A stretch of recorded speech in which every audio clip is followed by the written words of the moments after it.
యజుర్వేదాన్ని వైశంపాయనుడికి ఇచ్చారు, సామవేదాన్ని జైమినికి ఇచ్చారు, అధర్వణ వేదాన్ని సుమంతునికి ఇచ్చారు.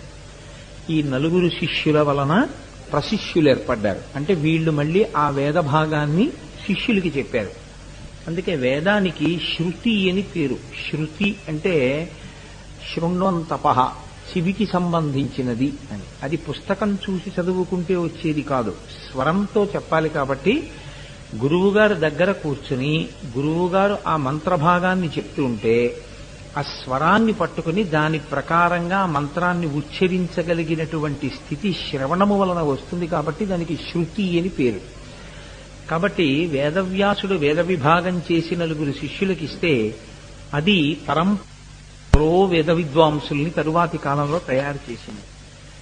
అష్టాదశ పురాణములను రచన సూతుడికి ఇచ్చారు.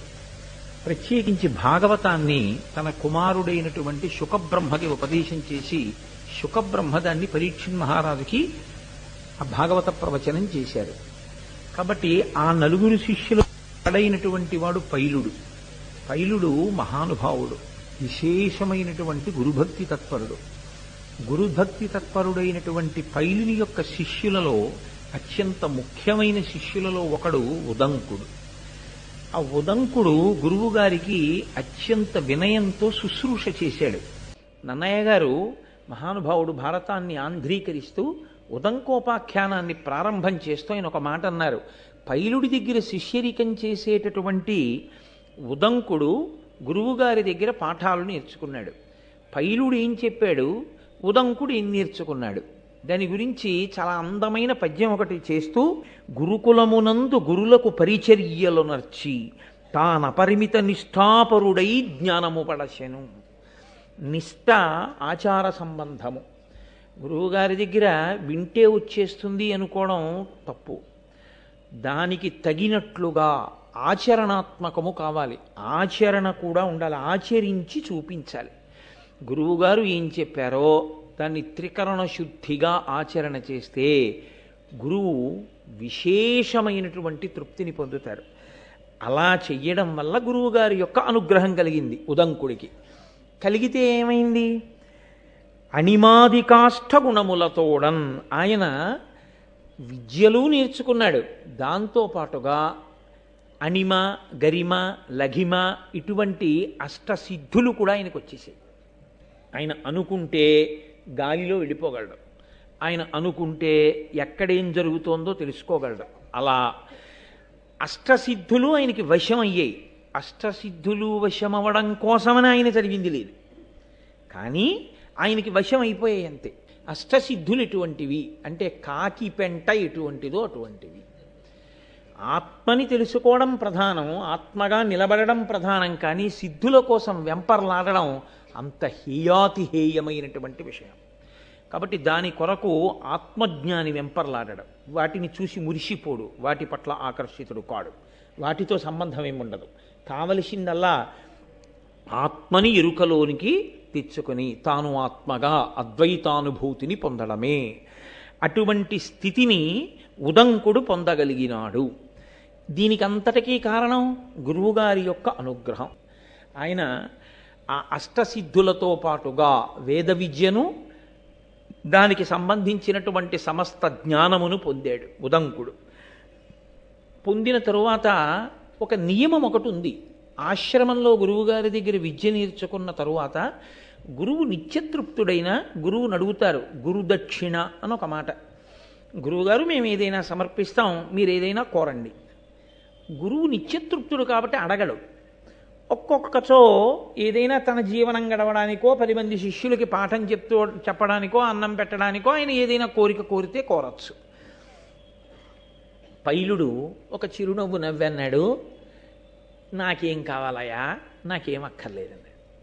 అంటే ఉదంకుడు అన్నాడు, గురువుగారి దగ్గర ఆశ్రమంలో ఇన్ని నేర్చుకుని గురువుగారికి దక్షిణ ఇవ్వకుండా వెళ్ళిపోకూడదు. కాబట్టి నేను మీకు దక్షిణ ఇవ్వాలనుకుంటున్నాను, మీరేమైనా అడగండి అన్నాడు. ఆయన చిరునవ్వు నవ్వి ఊరుకున్నాడు. ఇప్పుడు గురువుగారు మాట్లాడటలేదు. గురువుగారితో సమాన స్థాయి ఎవరిది అక్కడ? గురుపత్నిదే. కాబట్టి గురుపత్నిని వెళ్ళి అడిగాడు ఆయన, అమ్మా గురువుగారి దగ్గర ఇన్ని నేర్చుకున్నానమ్మా, మీరు నాకు రోజు అన్నం పెట్టారు, అమ్మ గురుదక్షిణ ఇవ్వాలనుకుంటున్నాను, ఏం కావాలమ్మా అని అడిగాడు. ఆవిడంది, పక్కనే ఉన్నాడయా రాజ్యం చేస్తూ పౌష్య మహారాజు, ఆ పౌష్య మహారాజు యొక్క భార్య కుండలములను నాకు తెచ్చి ఇయ్యి. అంటే అలా అడగడానికి కారణం ఏమిటి అంటే, కుండలములు ఐదోతనానికి చిహ్నాలు. ఆ కుండలములు అటువంటి శక్తి కలిగినవి.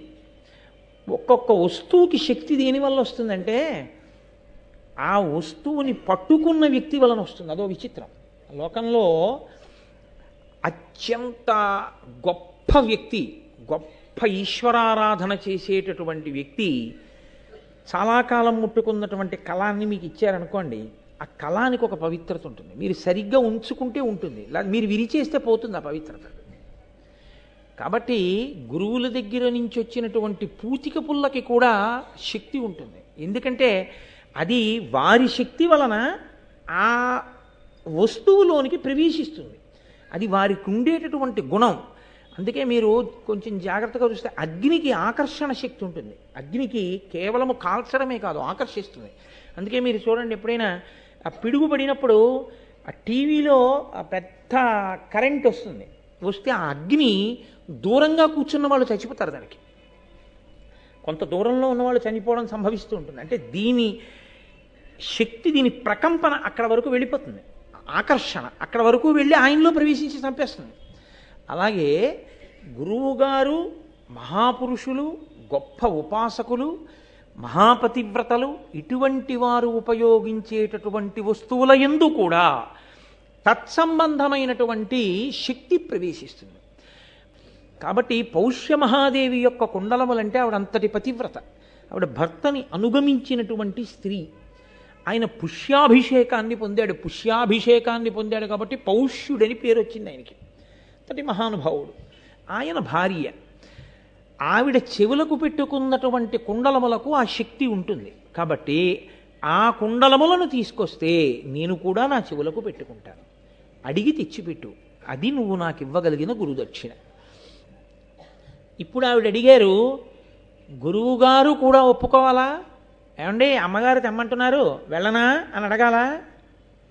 అంటే గురువుగారు ప్రకటనంగా వద్దు, అది అడిగినా నువ్వు వెళ్ళక్కర్లేదు అని అంటే ఆగిపోవాలి తప్ప, గురువు నిశ్శబ్దంగా ఊరుకుంటే గురుపత్ని యొక్క ఆజ్ఞ గురువుగారి ఆజ్ఞయే.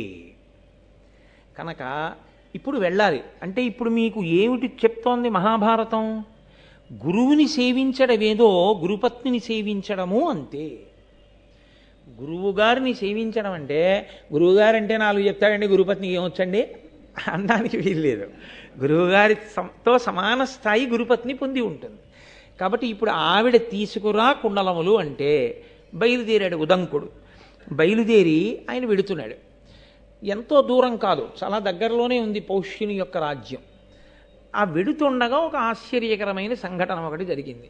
ఒక దివ్యమైనటువంటి పురుషుడు, అంటే మామూలు తేజస్సు కలిగిన వాడు కాకుండా మనుష్య సంబంధమైన తేజస్సు అని నమ్మడానికి వీలు లేనంత గొప్ప తేజస్సు కలిగిన వ్యక్తి ఒక ఎద్దు మీద కూర్చుని ఉన్నాడు. అదే చమత్కారం. మామూలుగా ఎవరో ఒక వ్యక్తి ఎద్దు మీద కూర్చుని దీని పేడ తిను అన్నాడు అనుకోండి, చావతల బావు అంటారా అనరా? ఆ ఎద్దు మీద కూర్చున్నవాడు దివ్యమైన పురుషుడు. అంటే ఆయన కాంతిని చూడగానే ఆ భాష, ఆయన చుట్టూ ఉన్నటువంటి ఆ వలయాన్ని చూడగానే ఈయన సామాన్యుడు కాడు.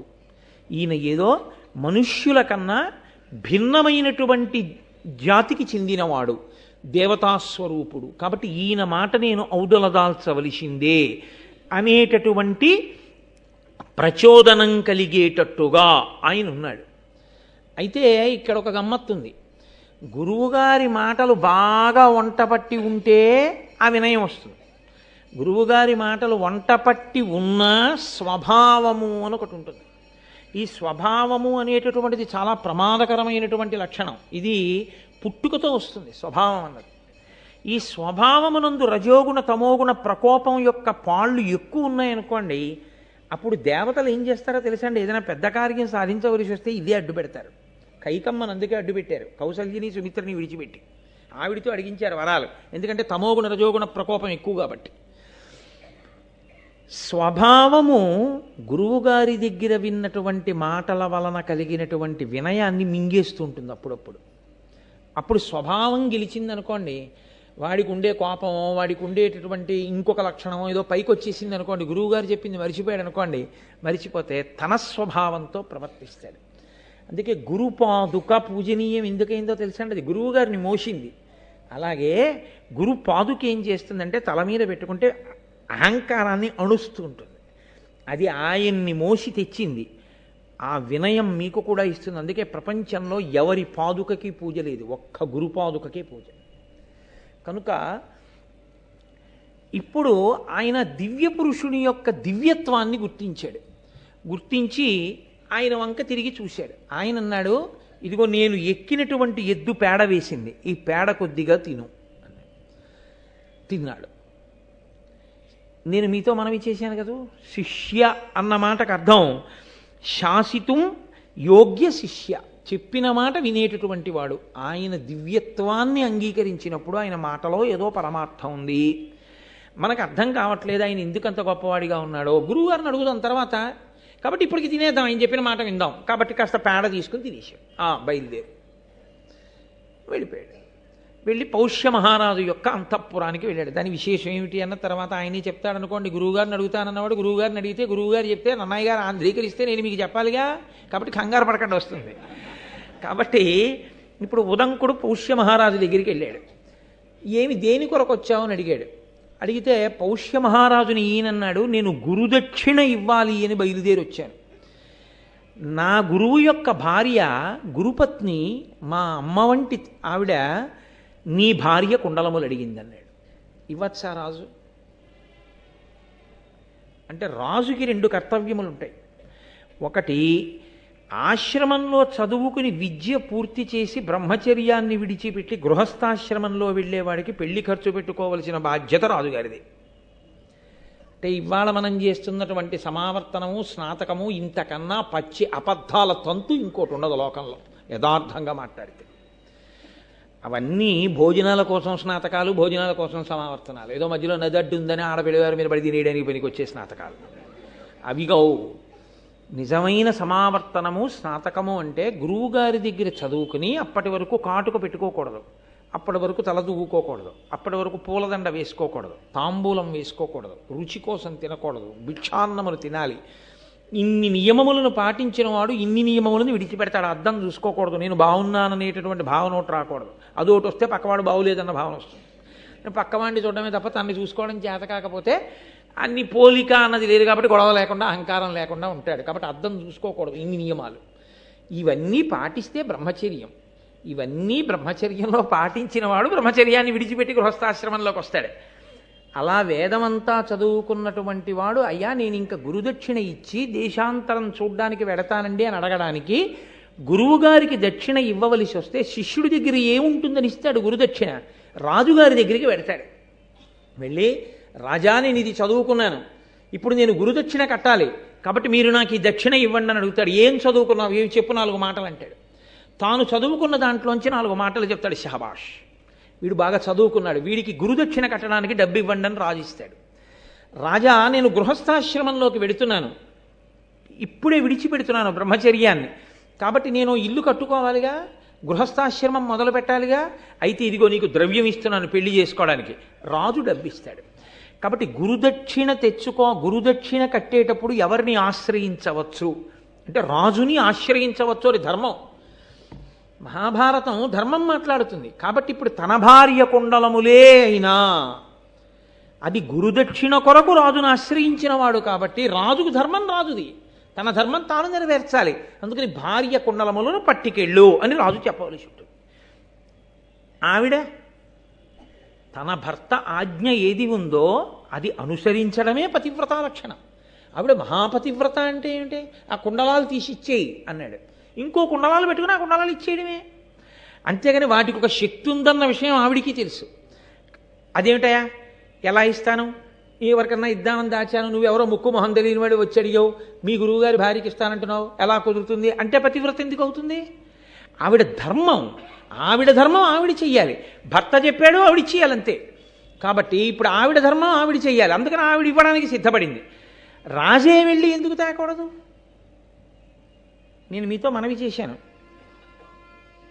తీసి ఇచ్చేయి అనడానికి దానికి కొంత సమయం ఉంటుంది. అవి సౌభాగ్య వస్తువులు, దానికి ఒక నక్షత్రం చూసుకోవాలి, దానికి ఒక సరి అయిన ముహూర్తం చూసుకోవాలి. చూడకుండా చెవి కుండలములను తీసేస్తే మళ్ళీ చెవి కుండలాలు పెట్టేంత వరకు సౌభాగ్య వస్తువు ఉండవలసిన స్థానం ఖాళీ అయిపోయిందా లేదా? అది భర్తకి గండకాలం అయితే. కాబట్టి వ్యవధి ఇవ్వవలసిన అవసరం ఉంది. నువ్వు వెళ్ళి అడుగు, ఆవిడ ఇస్తుంది. ఆవిడికి తెలుసు శాస్త్రం, కాబట్టి ఆవిడ చూసుకుని ఇవాళ ద్వాదశి కదండి, కాబట్టి మీరు రేపు ఉదయం 11 గంటలకి రా బాబు, నీకు కుండలములు ఇస్తాను అని ఆవిడేదో ఆ కుండలాలు మార్చుకుని ఇవ్వవలసి ఉంటుంది. ఎక్కడి ధర్మం అక్కడే. అందుకని నన్నయ్య గారు ఒక్క పద్యరచన చేశారు అంటే ఎన్ని ధర్మములను మాట్లాడుతున్నారో చూడండి ఆయన. కాబట్టి ఇప్పుడు పౌష్యుని యొక్క భార్య దగ్గరికి వెళ్ళి నువ్వు కుండలములను తీసుకో అని పౌష్యుడు చెప్పాడు. ఈయన గబగబా అంతఃపురంలోకి వెళ్ళాడు, రాణివాసంలోకి. రాణివాసంలోకి వెళ్ళవచ్చా? ప్రవేశపెట్టరు. కానీ ఎటువంటి వాణ్ణైతే ప్రవేశపెడతారు? ఆయన యొక్క బ్రహ్మజ్ఞానం అటువంటిది, ఆయన చదువుకున్న వేదం అటువంటిది. ఆయన రాజు యొక్క భార్య, ప్రతివాడికి 5 తల్లులు ఉంటారు. 5 తల్లులలో రాజు భార్య ఒకతే. గురువుగారి దగ్గర చదువుకుని వచ్చినవాడు, గురుదక్షిణ కట్టడానికి వచ్చినవాడంటే చదువు పూర్తయింది. చదువు పూర్తయిన వాడికి ఏమిటి తెలిసి ఉండాలి? దేశాన్నేలే రాజు భార్య తల్లితో సమానం. రాణివాసంలోకి వెడితే మాత్రం బిడ్డడు తల్లిని ఎలా చూస్తాడో అలా చూస్తాడు. కాబట్టి రాణివాసంలోకి వెళ్ళి చూస్తే వచ్చిన ఇబ్బంది ఏమిటి? ఒక గురువు దగ్గర చదువుకున్నవాడు అంటే రాజుకున్న విశ్వాసం అటువంటిది. చదువు అన్న మాట వెనక ఎంత సంస్కారం ఉండేదో, సంస్కారము చదువు ఎంత విడదీయరాని స్థితిలో ఉండేవో భారతం నిరూపిస్తుంది. సంస్కారము లేని చదువు, పేరు పక్కన డిగ్రీలు, బల్ల కింద చేతులు ఈ జాతి ఊహించలేదు. చదువుకున్నవాడు అంటే సంస్కారవంతుడై ఉంటాడు, 10 మందికి ఆదర్శవంతుడై ఉంటాడు అనుకుంది. కానీ జ్ఞాన కలునిలోని శారదయోలే ఉంటాడని ఊహించలేకపోయారు ఋషులు. కాబట్టి ఇంత చదువుకున్నవాడు, కాబట్టి రాజు భార్యని తల్లిగా చూస్తాడు. రాణివాసంలోకి వెడితే దోషం ఏమిటి? కాబట్టి వెళ్ళి అడిగి తీసుకో అన్నాడు రాజు. ఇప్పుడు ఉదంకుడు రాణివాసంలోకి వెళ్ళాడు. రాణిగారేరి రాణివాసంలో అదిగో గదిలో కూర్చున్నారు ఎదురుగుండా. వెళ్ళి మాట్లాడండి. వెళ్ళి చూశాడు, కనపడలేదు. అదిగో అక్కడే ఉన్నారంటారు వాళ్ళు. వాళ్ళు ఉన్నారని చెప్తున్న ఆసనం కనపడుతోంది, ఆవిడ కనపట్టలేదు. అదేమిటి ఆవిడ కనపట్టలేదు? ఇందులో ఏదో మాయ ఉంది. ఇప్పుడు ఆవిడ కనపడకపోతే ఎవరిని అడగాలి? ఆయన్ని అడగడమే న్యాయం. కాబట్టి ఇప్పుడు తిన్నగా మళ్ళీ రాజు దగ్గరికి వచ్చాడు. వచ్చి, మహారాజా, నేను మహారాణి గారి దర్శనం కోసం వెళ్ళాను, కానీ నాకు ఆవిడ కనపట్టలేదు రాణివాసంలో. అందుచేత నేను ఎలా తీసుకోను కుండలాలని అడిగాడు. అడిగితే రాజన్నాడు, భూమినుత నిన్ను త్రిభువన పావను అశుచివని ఎట్లు పలకనగో, ఆ దేవి పవిత్ర పతివ్రత కావున అశుచులకు కానగాదనవద్య. నువ్వు భూమినుత, నువ్వు ఈ భూమి యందు భూవినుత, నువ్వు అన్నీ గురువుగారి దగ్గర చదువుకున్నవాడివి, అందరి చేత గౌరవింపబడవలసిన వాడివి. నేను నిన్ను ఒక మాట అనకూడదు, నువ్వు అపవిత్రుడవు అని నేను అనకూడదు. కానీ నువ్వు అపవిత్రంగా ఉన్నావు అన్న విషయం నీకు తెలియడానికే నేను వెళ్ళి రాణి దగ్గర కుండలాలు పుచ్చుకో అన్నాను. ఎందుకని అన్నానో తెలుసా? అవి పవిత్రమైనవైతే పుచ్చుకునేటప్పుడు నువ్వెలా ఉండాలి? నువ్వు పవిత్రంగా ఉండాలి కదా. నువ్వు పవిత్రంగా లేకుండా పవిత్రమైనటువంటి వస్తువుని పుచ్చుకోవడానికి నీకే అర్హత ఉంది? దేవాలయంలోకి వెళ్ళేటప్పుడు కనపడ్డ ప్రతి పుల్లతోటి పళ్ళల్లో గుచ్చుకుని ఆ పుల్ల అవతల పారేసి దేవాలయంలోకి వెళ్ళి ప్రసాదం పుచ్చుకుంటే నీకు ఈశ్వరానుగ్రహం కలుగుతుందని నువ్వు ఎలా చెప్పగలుగుతున్నావు? నువ్వు ఆ అనుగ్రహాన్ని పొందడానికి వీలైన శౌచంతో నువ్వు దేవాలయంలోకి వెళ్ళవలసిన అవసరం ఉందా లేదా? ఏ వస్తువుని ముట్టుకునేటప్పుడు ఎలా ఉండాలో అలా ఉండి ముట్టుకోవలసి ఉంటుంది.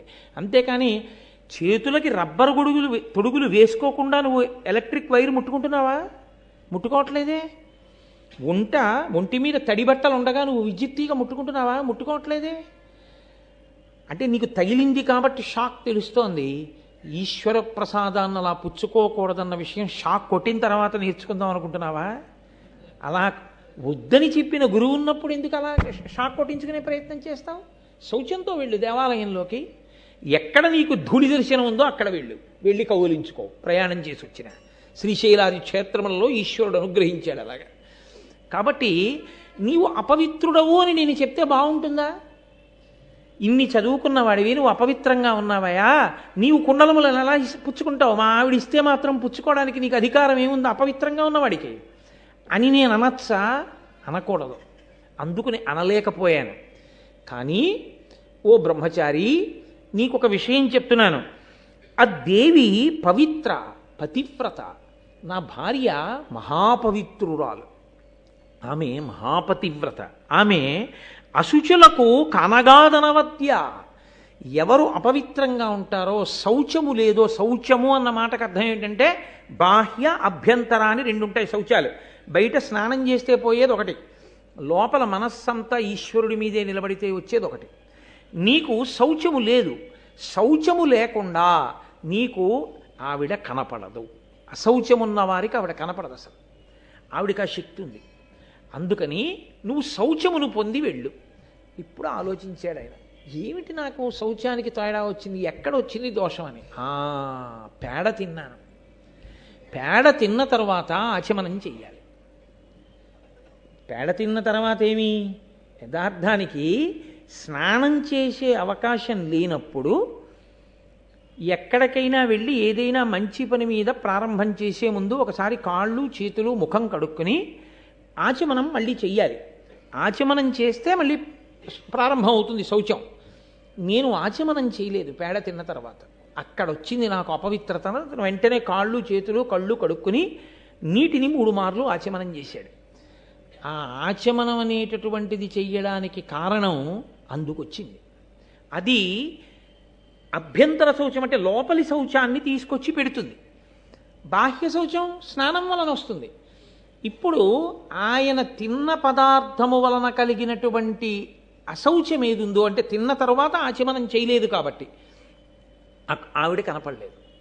వెంటనే మళ్ళీ ఆచమనం చేశాడంటే ఆచారకాండ యొక్క వైభవం ఏమిటో నన్నయ్య గారు చక్కగా పెద్దపీట వేసి మనకి దర్శనం చేయిస్తున్నారు. అందుకని ఆచమనం చేసి వెళ్ళాడు. వెళ్ళగానే ఆ పౌష్య మహారాణి కనపడి, నాయన ఇదిగో కుండలములు అడిగావు, గురుదక్షిణగా ఇస్తానంటున్నావు, తీసుకెళ్ళు. కానీ ఒక్కటి జ్ఞాపకం పెట్టుకో, తక్షకుడు అని ఒక సర్పరాజు ఉన్నాడు. ఆయన మహాబలవంతుడు మాయావి. ఎప్పటి నుంచో ఈ కుండలములను తస్కరించాలని కోరుకుంటున్నాడు. ఎందుకు తస్కరించలేకపోయాడు? పరమ పవిత్ర పతివ్రత అయిన నేను ఉన్న చోటికి ఎలా రాగలడు? అపవిత్రమైన ఆలోచనలు ఉన్నవాడు రాలేకపోయాడు. ఇప్పుడు నువ్వు పట్టుకెడుతున్నావు. చూసావా, గబుక్కుని లోపలికి వచ్చావు ఆచమనం చేయకుండా. అలా ఏమాత్రం నీ దగ్గర దోషం వచ్చినా వీటిని తీసుకుపోతాడు.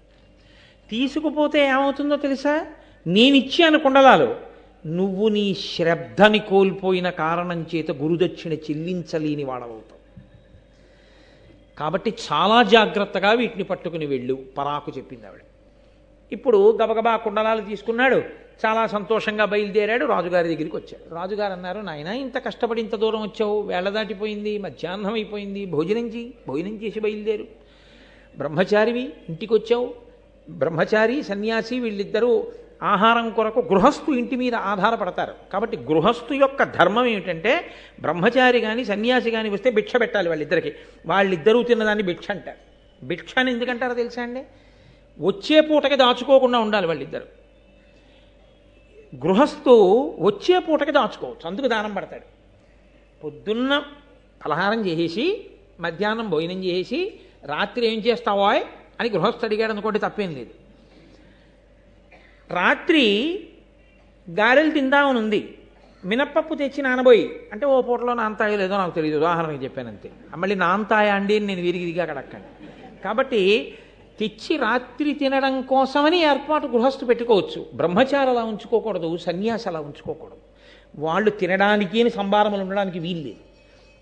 ఎప్పుడు ఆకలి వేస్తే అప్పుడు 4 ఇళ్ల ముందుకెళ్ళి భవతి భిక్షాందేహి అని చేతిలో పడిన కబలం తింటారంతే. కాబట్టి ఇప్పుడు అటువంటి బ్రహ్మచారికి సన్యాసికి భిక్ష ఎవరు పెట్టాలి? గృహస్థు పెట్టాలి. కాబట్టి గృహస్థు ధర్మం. బ్రహ్మచారి వచ్చాడు, వెళ్ళిపోతున్నాడు కుండలాలు తీసుకుని, అన్నం ఎక్కడ తింటాడు? మరి తాను గృహస్థాశ్రమంలో ఉన్నదెందుకు? వచ్చిన వాడికి అన్నం పెట్టడానికే. కాబట్టి అతిథి దేవో భవ స్నాతకం చేసేటప్పుడు చెప్పారు గురువుగారు, గృహస్థాశ్రమంలోకి వెళ్ళేటప్పుడు బ్రహ్మచారి వస్తే అన్నం పెట్టు, అమ్మని జాగ్రత్తగా చూడు, నాన్నని జాగ్రత్తగా చూడని చెప్పారు. అందుకని ఆయన ధర్మం ఆయన పాటించాడు. ఆయన అన్నాడు భోజనం చేసి వెళ్ళు. తాను బ్రహ్మచారి, గృహస్థు పిలిస్తే తినాలి కాబట్టి తింటాను. కాబట్టి ఇప్పుడు కూర్చోబెట్టాడు, భోజనం అంతా పెట్టాడు. భోజనం అంతా పెట్టిన తర్వాత ఆయన భోజనం చేస్తుంటే అందులో తల వెంట్రుక వచ్చింది. ఇప్పుడు అందులోకి వెంట్రుక వస్తే అర్ధాకలితో బ్రహ్మచారి లేచిపోయాడు. బ్రహ్మచారి అర్ధాకలితో లేచిపోతే మరి బాధ కదండి. సగమాకలితో లేచిపోవడం స్వభావము అని మీతో నేను మాట చెప్పాను చూసారా, అది దుడుక్కున పైకి వచ్చింది. పిల్లవాడు కదూ, ఆకలి శ్రద్ధతో పెట్టద్దు. అన్నం పెట్టినప్పుడు గృహస్థు బ్రహ్మచారికి భిక్ష పెట్టేటప్పుడు ఒళ్ళు దగ్గర పెట్టుకు పెట్టకుండా వెంట్రుకతో అన్నం పెడతావా? కడుపు నిండనే లేదు, లేచిపోయాను. ఒకసారి తినవాడిని మళ్ళీ వెళ్ళి ఇంకోసారి తినకూడదు, మళ్ళీ ఇంకా రాత్రి ఎప్పుడో ఏ పలహారం వరకు ఉండాలి. ఎంత దూరం నడవాలి ఈ ఆకలితోటి? ఎంత ఇబ్బంది పెట్టావు నన్ను. ఆయనకి కోపం వచ్చి నీకు దృష్టి పోవుగాక అన్నాడు పౌష్య మహారాజు. అనగానే పౌష్యుడు అన్నాడు, నువ్వు బ్రహ్మచారివి, నేను గృహస్థుని, నా ధర్మం నేను నెరవేర్చాను. నేను వండానా? నేను నీకు కావాలని వెంట్రుక వేసి పెట్టానా? అది పొరపాటున వెంట్రుక వచ్చింది. సర్వేంద్రియాణం నయనం ప్రధానం. దృష్టి ఎంత ముఖ్యం. దృష్టి లేనివాడు రాచరికం ఏం చేస్తాడు? ఏమిటి రక్షిస్తాడు రాజ్యాన్ని? ఇప్పుడు నాతో పోలేదు. రాజ్యము యొక్క రక్షణే సంకట స్థితిలోకి వెళ్ళింది. నీకు వచ్చిన కోపానికి నువ్వు నన్ను మాత్రమే శిక్షించి విడిచిపెట్టలేదు, అమాయకులైన వారి మీద కూడా ఈ శిక్ష యొక్క ప్రభావం పడిపోయింది. ఇది పౌష్యుడి యొక్క హృదయం. నా వరకు నువ్వు శిక్ష వేస్తే ఏమో, కానీ నీ శాపవాక్కునందు అమాయకులు కూడా పడ్డారు. ఇప్పుడు నువ్వు పరిధి దాటావు కాబట్టి నీకు శాపవాక్కు ఇవ్వాలి, నీకు సంతానము కలగకుండుగాక అని శపించాడు. ఇప్పుడు ఏమైంది? పుస్తకాలు చదువుకున్నాడు, ఋషి రుణం తీరింది. యజ్ఞం చేస్తాడు, హోమం చేస్తాడు, దేవతల రుణం తీరింది. తను కొడుకుని కనలేదు, పుత్ర రుణం తీరలేదు, పితృ రుణం తీరలేదు. ఒక రుణం ఉండిపోయిందిగా. ఒక రుణం ఉండిపోయిన వాడికి స్వర్గలోక ద్వారం కూడా చూడనివాడు. కాబట్టి ఉన్నత లోకాలు లేవు, మూసుకుపోయి. నువ్వు నన్నంత దూరం తీసుకెళ్ళావు కాబట్టి నేను నిన్నింత దూరం తీసుకెళ్ళాను. నువ్వు అపుత్రకుడు వదుకోగాక అంటే ఏమైంది? ఇద్దరు స్వభావాలు పైకి వచ్చాయి. ధర్మం లేదని మీరు అనుకోకండి, ధర్మం ఉంది. కానీ స్వభావము ఏం చేస్తుందంటే ఒక్కొక్కసారి దుందుడుకుగా రజోగుణ తమోగుణ భూయిష్టమై పైకొచ్చి ధర్మాన్ని నొక్కేస్తుంది. నొక్కేసి అంత దూరం తీసుకెళ్ళిపోతుంటుంది. ఎంత జాగ్రత్త పడితే, ఎంత తపస్సు చేస్తే, ఎంత పరిశీలించుకుంటే తన స్వభావాన్ని తాను గెలవగలడో, ధర్మమునకు కట్టుబడి నిలవగలడో, ఏ స్థితి తర్వాత అంత గొప్ప స్థితిలో నిలబడగలడో. స్వభావమును గెలవడం ఎన్ని కోట్ల జన్మలుగానో జీవుడు అలవాటు చేసేసుకున్నది. అకస్మాత్తుగా ఇప్పుడు ఇలా పోగొట్టేసుకుందామంటే ఉత్తరక్షణం పోదు. ఎంతో సాధన సాధన సాధన సాధన చేస్తే కానీ స్వభావమునందు మార్పు రాదు. జీవుడు పట్టుకెడుతుంటాడు యాత్రలో దాన్ని. కాబట్టి స్వభావము పైకొచ్చింది. ఆయన శాపవాక్కు విడిచాడు, ఈయన శాపవాక్కు విడిచిపెట్టాడు. విడిచిపెట్టిన తర్వాత ఇద్దరూ వేళ్ళు విరుచుకున్నారు. అయ్యయ్యో, నిన్ను చాలా దూరం శపించేశాను. నువ్వు చదువుకున్న చదువు నీకు స్వర్గాన్ని ఇవ్వదు, ఎందుకంటే నువ్వు అపుత్రకుడిగా ఉండిపోతున్నావు. నాకున్నటువంటి ధర్మం, నాకున్న బలం ప్రజల్ని రక్షించడానికి ఉపయోగం లేకుండా చేసింది అని పౌష్యుడు అన్నాడు. నువ్వు నీ శాపాన్ని ఉపసంహారం చేసేయి. నువ్వు బ్రాహ్మణుడవు కనుక ఆ శాపాన్ని ఉపసంహారం చేయొచ్చు. ఏదో కొంతకాలం ఉండిపోయేటట్టుగానో, లేకపోతే తొందరగా అనుభవంలోకి వచ్చేటో, లేకపోతే శాపాన్ని ఉపసంహరిస్తున్నానో అను. అంటే వాక్కు యొక్క శక్తిని చెప్తోంది భారతం. అస్త్రము ఎంత గొప్పదో, శస్త్రము ఎంత గొప్పదో అంతకన్నా గొప్పది వాక్కు. మీరు ఓ కత్తి పెట్టి కొట్టారనుకోండి, ఉదంకుడికి ఓ చేయి తెగిపోయి ఉండేది, అసలు ఇంకా వంశం లేకుండా పోయి ఉండేది కాదు. పౌష్యుణ్ణి లాగి లెంపకాయ కొడితే అప్పటికి కళ్ళంబ నీళ్ళు వచ్చి ఉండేవి. కళ్ళే పోయి రాజ్యం పోవలసినటువంటి అవసరం ఉండేది కాదు, ప్రజలు బాధపడవలసిన అవసరం ఉండేది కాదు. అంటే వాక్కు యొక్క శక్తి అస్త్రశస్త్రముల శక్తి కన్నా గొప్పది. తొందరపడి తపస్సున్నవాడు వాక్కు విడిచిపెట్టేస్తే అవతలవాడు ఎంత బాధపడిపోతాడో కూడా ఆలోచించవలసి ఉంటుంది. లేదా ఈ వాక్కు ఇలా వచ్చింది అంటే, అంత తపోనిష్టాగరిష్ఠులైన వ్యక్తుల నోటి వెంట వాక్కు వచ్చింది అంటే దాని వెనక ఏదో బలీయమైన కారణం తరుముకుంటూ వచ్చి ఉండాలి. లేకపోతే ఆ వాక్కు రాదు. ఈశ్వరుడు ఆ వాక్కు దేనికో పలికించి ఉండాలి. వెనక ఏదో బలీయమైన కారణం ఉందన్నమాట. ఏది జరిగి ఉండాలి. కాబట్టి భారతం చదువుకోవాలి, తప్పదు. కాబట్టి నువ్వు ఉపసంహారం చేయి శాపాన్ని అన్నాడు పౌష్యుడు. ఈయనన్నాడు, అలాగే నేను ఉపసంహరిస్తాను, నువ్వు కూడా ఉపసంహారం చేయి అన్నాడు. అంటే రాజు అన్నాడు, స్వభావము అన్న మాట ఎలా ఉంటుందో చెప్పాడు. ఇక్కడ స్వభావాన్ని అంగీకరించాడు. ఎంత త్రికరణ శుద్ధిగా ఉన్నది ఉన్నట్టు స్వభావమును గురించి మాట్లాడేవాడు ఉండడు. నా స్వభావం ఇదండి అని చెప్పడు. పైకి ఒకలా కనపడతాడు, లోపల ఒకలా ఉంటాడు. పైకి కనపడినట్టు లోపల ఉన్నాడని మీరు అనుకోలేరు. స్వభావం అన్నది చాలా కష్టం. ఇక్కడ పౌష్యుడు స్వభావం గురించి మాట్లాడుతున్నాడు. ఆయన అన్నాడు, నన్నయ్య గారి పద్యాల్లో ఈ పద్యం చాలా ప్రఖ్యాతి వహించినటువంటి పద్యం. అంటే కారణం ఏమిటో తెలుసా అండి? ఏదో రాజు గురించి చెప్పింది, శిష్యుడి గురించి చెప్పింది కదా, స్వభావ వర్ణనం చేసి దాన్ని గురించి చెప్పడమే చాలా కష్టం. అసలు అలా కన్ఫెషన్ అంటారు, ఉన్నట్టు మాట్లాడడం ఉండదు. రెండు, స్వభావాన్ని గెలవడం ఎంత కష్టమో చెప్తుంది. కాబట్టి ఆయన నాడు నిండు మనంబు నవ్యనవనీత సమానము పల్కు దారుణాఖండల శస్త్రతుల్యము జగన్నుత విప్రులయందు నిక్కము ఈ రెండును రాజులందు విపరీతము కావున విప్రుడోపు ఓపండతిశాంతుడయ్యు నరపాలుడు శాపము గ్రమరింపగన్. ఆయన నాడు నిండు మనంబు నవనీత సమానము పల్కు దారుణాఖండల శస్త్రతుల్యము జగన్నుత విప్రులయందు. బ్రాహ్మణులు గొప్ప తపస్సు చేసి ఉంటారు. వాళ్ళ మనసు నవనీతంలా ఉంటుంది, అప్పుడే తీసినటువంటి వెన్నముద్దలా ఉంటుంది. కానీ పలుకో దారుణంగా ఉంటుంది, చాలా కఠినంగా ఉంటుంది. కానీ మాట అలా మాట్లాడారు అంటే అవతల వారిని దిద్దడానికి మాట్లాడతారు తప్ప మనస్సు, వారి స్వభావమునందు దోషం లేదు. వారి స్వభావం చాలా మంచిది. అమృత హృదయుడు బ్రాహ్మణుడు, అలా ఉండాలి. కాబట్టి ఆయన వాక్కు కఠినంగా ఉన్న మనసు వెన్నలా ఉంటుంది. కాబట్టి వాక్కు కఠినమైనది వచ్చినా మళ్ళీ దాన్ని తిప్పి అనుగ్రహించగలిగిన లక్షణం బ్రాహ్మణుడికి సహజంగా ఉంటుంది. కానీ నిక్కము ఈ రెండును రాజులందు విపరీతము. రాజులందో మాట వెన్నపూసలా ఉంటుంది, మనసు వజ్రంలా కాఠిన్యంతో ఉంటుంది. ఇంత కఠినమైన మనసు ఉన్నవాడు ఇప్పుడు మంచిగా ఉన్నట్టు ఉన్నా మనసు వెన్నపూస కాదు కాబట్టి తీయలేడు శాపవాక్కుని. కాబట్టి నువ్వే తీయగలవు బ్రాహ్మణుడు, కాబట్టి నువ్వు తీయి, నేను తీయలేనన్నాడు. ఇప్పుడు ఆ కుండలమలను పట్టుకున్నాడు, గబగబా వెళ్ళిపోతున్నాడు. వెళ్ళిపోతూ ఆయన ఆచమనం చెయ్యవలసినటువంటి పరిస్థితి వచ్చింది. ఆచమనం చెయ్యవలసిన పరిస్థితి అన్నప్పుడు మీరు దాన్ని ఎలాగైనా అన్వయం చేసుకోవచ్చు. శరీరమునకు అన్నదానికి కొన్ని అవసరములు ఉంటాయి. లోపల ఉన్న పదార్థాన్ని బయటికి పంపవలసి ఉంటుంది, పైన ఉన్న పదార్థాన్ని పిండాండమును పోషించడానికి తీసుకోవలసి ఉంటుంది. కాబట్టి అందులో ఏది జరిగినా మళ్ళీ ఓసారి ఆచమనం చేయవలసి ఉంటుంది. ఆచమనం చెయ్యాలి కాబట్టి ఆయన ఏం చేశాడంటే, ఒక నది ఒడ్డున ఇక్కడ ఏది కూడా మలమూత్ర విసర్జన జరగదు అని నమ్మకం.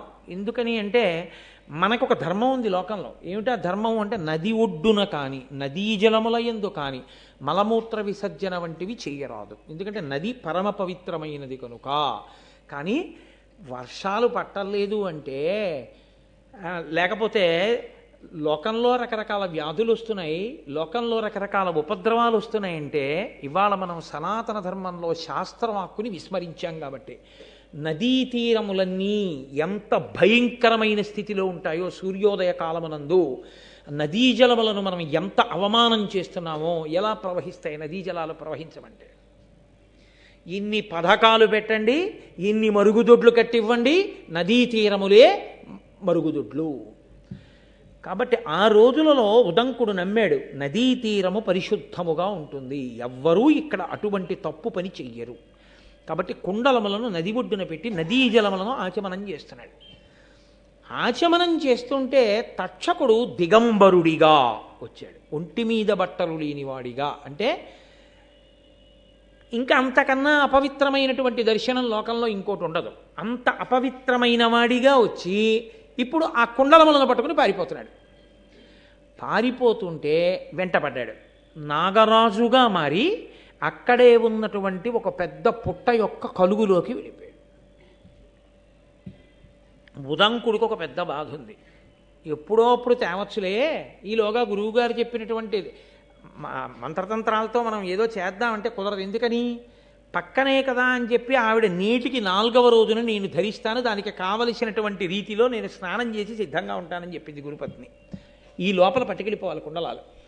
కాబట్టి ఇప్పుడు గురువుగారి దగ్గర చదువుకున్న రోజులలో తనంత తానుగా ప్రయత్నం లేకుండా వచ్చిన అష్టసిద్ధులున్నాయే, అవి వాడుకుందామని ఆయన ఎప్పుడూ అనుకోలేదు. అందుకనే పౌష్యమహారాజు దగ్గరికి నడిచెళ్ళాడు. పౌష్యమహారాజు దగ్గర నుంచి నడిచొచ్చాడు. లేకపోతే వాయుగమనం చేసి వెళ్ళిపోతాడు. ఆయనకి వాటి మీద ఆసక్తి లేదు. కాబట్టి అసలు నాకు ఈ సిద్ధులు ఉన్నాయి అని కూడా ఆయన పట్టించుకోలేదు. ఇప్పుడు వాటి అవసరం వచ్చింది. దేనికి వచ్చింది? గురువు దక్షిణ సమయానికి చెల్లించాలి. అందుకని ఆయన అష్టసిద్ధుల్ని ఆధారం చేసుకుని తాను కూడా తక్షకుడు వెళ్ళిన మార్గంలో పుట్టలోంచి పాతాళంలో నాగలోకానికి వెళ్ళిపోయాడు. తీరా నాగలోకానికి వెళ్ళి చూస్తే ఎవ్వరూ కనపడదు. అంతా నిశ్శబ్దంగా ఉంది. ఇప్పుడు ఆయన ఆ నాగరాజులు కనపడాలి, కనపడి ప్రసన్నులు అవ్వాలి. ప్రసన్నులైతే అయ్యయ్యో తీసుకెళ్ళిపోవయ్యా అని మళ్ళీ కుండలాలు ఇచ్చేసేయాలి. కాబట్టి ఇప్పుడు ఆయన నాగరాజుల్ని ప్రార్థన చేశాడు. బ్రాహ్మణుడు నమ్మేదేమిటి? మళ్ళీ గభాల శాపవాకు విడిచిపెట్టకూడదు. తాను నాగరాజుల్ని, వాళ్ళంత తపో నిష్ఠాగరిష్ఠులు, మహానుభావులు, ఆదిశేషుడు వంటి వారు ఉన్నారు కాబట్టి ప్రార్థన చేసి దేవతాస్వరూపాన్ని ప్రసన్నం చేసుకోవాలి. ఇది మళ్ళీ ఇంకొక విచిత్రమైనటువంటి విషయం. మీరు కొన్ని స్వరూపాల్ని ప్రసన్నం చేసుకోవాలంతే తప్ప వాటిని మీరు మీ తపస్సుతోటో ఇంకోలాగో మీకున్నటువంటి పూజ చేతో వాటి మీద మీ అధికారం చలాయించే ప్రయత్నం చేయడం కుదరదు. సుందరకాండలో హనుమ అంతటి వారు లంకని వశం చేసుకున్నారు. ఎందుకంటే ఆవిడ కూడా అంతే, అటువంటిదే. తప్ప లంకని చంపడం కుదరదు. లంక అంటే లంకిని అంటాం మనం తెలుగులో. చంపడం కుదరదు, వశం చేసుకోవాలి. అలాగే దేవతల్ని ప్రసన్నం చేసుకోవాలి. ప్రసన్నం చేసుకుంటే అనుగ్రహిస్తారు మళ్ళీ వాళ్ళు. దేవతలకు ఒక లక్షణం ఉంటుంది. ఏమిటో తెలుసా అండి? మహాభారతం అంతా దీని మీదే నడిచింది. దేవతలు కనపడ్డారనుకోండి, మీకేం కావాలని అడుగుతారు. వాళ్ళు కనపడి చాలా బాగా చెప్పారండి పద్యాలు, ఏమనుకోకండి, పనుందని వెళ్ళరు. ఒకసారి కనపడితే మీకేం కావాలని అడుగుతారు. మీరు అడిగేసిన తర్వాత అయ్యో నేనేదో సరదాగా అడిగానండి బాబాయ్ అదే నాకు ఇచ్చేస్తున్నారన్నారు అనుకోండి, వాళ్ళు వదలరు, ఇచ్చేస్తారు. అక్కడే కదా భారతంలో పెద్ద అల్లరి జరిగింది. కుంతి కర్ణుడిని అడిగింది సూర్యుడిని, నువ్వు కన్యవో ఎవరో నాకు అనవసరం, నేను దేవతామూర్తిని, నువ్వు ప్రార్థన చేసావో వచ్చాను, నన్ను చూడగానే నా తేజస్సు చూసి నీలాంటి కొడుకుంటే అన్నావు, ఇచ్చేసాను అంతే. ఇప్పుడు ఆ తర్వాత బంగారం పెట్టులో పెట్టుకుని వదిలేస్తావో ఇంటికి పట్టుకెళ్ళి పెంచుకుంటావో నీ ఇష్టం, ఇచ్చేసాడంతే. దేవతలది ఆ లక్షణం. ఇప్పుడు వాళ్ళు కనబడితే చాలు, కోరి తీరిపోతుంది. వాళ్ళు కనపడాలంటే ప్రార్థన చెయ్యాలి. ప్రార్థన చేస్తే ప్రసన్నులు అవుతారు. ప్రసన్నులైతే కనపడతారు, కనబడితే కోరిక తీరుస్తారు. అక్కడికి వచ్చాడు ఉదంకుడు. ఎన్ని నేర్పుతుందండి మహాభారతం? ప్రతి చోట ఆచారకాండ, వేదము, ధర్మము ఇన్నిటినీ ఆవిష్కరిస్తూ ఉంటారు. కాబట్టి ఇప్పుడు ఆయన బహువనపాదపాబ్ధి కులపర్వత పూర్ణ సరస్వతీ సహిత మహామహీభరమజస్ర సహస్ర ఫణాలి దాల్చి దుస్సహతరమూర్తికిం జలధిశాయికి బాయక శయ్యైన యహిపతి దుష్కృతాంతకుడనంతుడు మాకు ప్రసన్నుడయ్యడున్. మొట్టమొదట అనంతుడు. ఆయన గొప్ప తపస్సు చేశాడు, బ్రహ్మగారి దగ్గర వరాలు పొందాడు. అందుకని ఆ అనంతుడి మీద తపస్సు చేశాడు. ఆ అనంతుడి గురించి ఒక గొప్ప స్తోత్రం చేస్తున్నాడు. ఆయన అన్నాడు, బహువనపాదపబ్ధి కులపర్వత పూర్ణ సరస్వతీ సహిత మహామహీభర. కులపర్వతాలతో, పెద్ద పెద్ద పర్వతాలతో, నదులతో, అరణ్యములతో, వనములతో ఉన్నటువంటి ఈ భూమినంతటినీ కూడా ఇంతటి బరువుని తన పడగల మీద మోసేటటువంటి ఆదిశేషుడెవరున్నాడో ఆయన ఈ భూమి భారాన్ని వహించడమే కాదు, ఇటువంటి బ్రహ్మాండములన్నిటినీ తన బొజ్జలో పెట్టుకున్నటువంటి శ్రీమన్నారాయణుడు పాలసముద్రంలో పడుకుని ఉండగా ఆయనకి శయ్యయ్యి ఆయనని కూడా వహించగలిగినటువంటి శక్తి కలిగిన ఆదిశేషుడు ఎవరున్నాడో, ఆ అనంతుడెవరున్నాడో ఆయన మాకు ప్రసన్నుడయ్యడున్. ఆదికవి కదండి నన్నయ్య గారు. అందుకని నన్నయ్య గారు ఆదికవిగా తర్వాత కవులకు శతక సాహిత్యంలో మకుటం పెట్టడం నేర్పారు. ఆ తరువాతి కాలంలో చేసినటువంటి శతకాలలో శ్రీకాళహస్తీశ్వర అంటూ ధూర్జటి మొదలైన వాళ్ళు ఒకే పేరుతో మకుటం పెట్టి శతకాలు చేశారు. ఒకే మకుటంతో పద్యరచన ఆదికవిగా నన్నయ్య చేశారు. కాబట్టి అటువంటి ఆ శేషుడు మాకు అయ్యడుగాక. అరిది తపో విభూతి అమరారుల బాధలు వందకుండగా ఉరగుల నెల్లగాచిన మహోరగనాయకుడు ఆడానమత్సురాసురమకుటాగ్రరత్న రుచి శోభిత పాదున కద్రినందనేశ్వరునకు భూషణంబయిన వాసుకి మాకు ప్రసన్నుడయ్యడున్. ఆయన ఏ జాతిలో పుట్టాడో ఆ నాగజాతి ఇబ్బందులు పడకుండా, దేవతల వలన రాక్షసుల వలన ఆపదలు రాకుండా గొప్ప తపస్సు చేసి దేవతల చేత రాక్షసుల చేత కూడా నమస్కరింపబడేటటువంటి లక్షణమున్నవాడు. దేవతలు రాక్షసులు కూడా నమస్కరిస్తుంటే ఇరువురి యొక్క తల్ల మీద అలంకారము చేయబడినటువంటి కిరీటములలో పొదగబడిన మణుల యొక్క కాంతుల చేత ప్రకాశించేటటువంటి పాదపద్మములు కలిగినటువంటి పరమేశ్వరునికి ఆభరణముగా భాషించేటటువంటి వాసుకి మాకు ప్రసన్నమయ్యడుగాక. కేవలం పరమేశ్వరుడు అంటే శక్తి సహితుణ్ణి చేయడం ఎలా? అందం చూడండి ఆ పద్యంలో. కాబట్టి అద్రినందనేశ్వరునకు, అద్రినందన అంటే పర్వతరాజపుత్రి పార్వతి, పార్వతికి ఈశ్వరుడు కాబట్టి పరమేశ్వరుడు. ఆయన పార్వతీపతి, పార్వతీపతి అన్నప్పుడు అమ్మవారు కూడా కలిసింది వచ్చి. కాబట్టి అద్రినందనేశ్వరునకు భూషణంబైన వాసుకి మాకు ప్రసన్నమయ్యడున్. అటువంటి వాసుకి ఎవరున్నారో ఆయన మాకు ప్రసన్నమగుగాక అని ప్రార్థన చేశారు. చేసి దేవమనుష్యలోకముల ద్రిమ్మరుచున్ విపుల ప్రతాప సంభావిత శక్తి శౌర్యులు అపార విషోత్కట కోప విస్ఫురత్పావక తాపితాకిల విపక్షులునైన మహానుభావులు ఐరావత కోటి ఘోర పణిరాజులు మాకు ప్రసన్నులయ్యడున్. దేవమనుష్యలోకముల ద్రిమ్మరుచున్ విపుల ప్రతాప సంభావిత శక్తి శౌర్యులు అపార విషోత్కట కోప విస్ఫురత్ పావక తాపితాఖిల విపక్షులునైనా. ఎంత పెద్ద సమాసాలు వేశారో చూడండి. దేవలోకంలో మనుష్యలోకంలో అంతటా తిరుగుతూ అపారమైన కోపంతో ఉంటూ తమ యొక్క విషం చేత దేన్నైనా కాల్చేయగలిగినటువంటి శక్తి కలిగిన వాళ్ళై మహానుభావులై ఐరావత వంశంలో జన్మించినటువంటి నాగులన్నీ కూడా మాకు ప్రసన్నమయ్యడున్. వాళ్ళు మాకు ప్రసన్నమయ్యడుగాక. గోత్ర మహామహీధర నికుంజములన్ విపినంబులన్ గురుక్షేత్రమునన్ ప్రకామగతి ఖేలన నొప్పి సహాశ్వసేనుడై ధాత్రి పరిభ్రమించు బలదర్ప పరాక్రమ దక్షుడీక్షణ శ్రోత్ర విభుండు తక్షకుడు శూరుడు మాకు ప్రసన్నమయ్యడున్, ప్రసన్నుడయ్యడున్ అని తక్షకుడి మీద స్తోత్రం చేస్తున్నారు. గోత్ర మహామహీధర నికుంజములన్ విపినంబులన్ గురుక్షేత్రమునన్. పెద్ద పెద్ద పర్వతాల దగ్గర పుట్టలలో తిరిగేటటువంటి లక్షణమున్నటువంటి తక్షకుడు కన్ను చెవి రెండింటి యొక్క శక్తి ఒక ఇంద్రియమునందే పెట్టుకుని ఉన్నవాడు. అంటే చూస్తుంటే విననివాడు, వింటుంటే చూడనివాడు. రెండు ఇంద్రియముల శక్తి ఒక ఇంద్రియంలోనే ఉంటుంది. చూస్తున్నప్పుడు ఇంకా వినపడదు, వింటున్నప్పుడే కనపడదు. అలా రెండు ఇంద్రియముల శక్తి ఒక ఇంద్రియములో కలిగినటువంటి వాడు.